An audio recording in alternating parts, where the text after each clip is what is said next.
Bonjour, les projets de géothermie peu profonde sont une alternative aux énergies fossiles. La Wallonie soutient leur développement, comme aux urgences du CHR de Namur.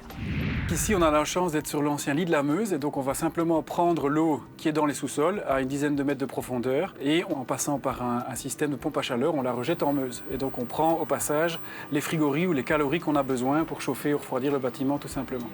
La géothermie est idéale pour les collectivités car elle n'a pas peur des grandes échelles. Avec notamment ses 15 salles d'opération, le CHR est gourmand en énergie. Il représente la consommation d'environ 10 000 foyers. Alors ici, on a fait le calcul de rentabilité, on parlait de 9 ans, sans subsides, ce qui n'est pas le cas vu qu'on a obtenu des subsides qui vont encore accélérer le retour sur investissement. Donc ici, on parle de 2 ans plutôt que 9 ans.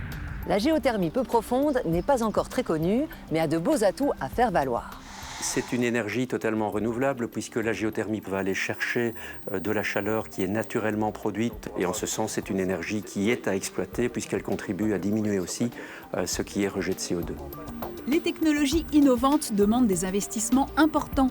C'est pourquoi en 2022, le plan de relance de la Wallonie a approuvé le financement de 34 projets pour un total de près de 30 millions d'euros.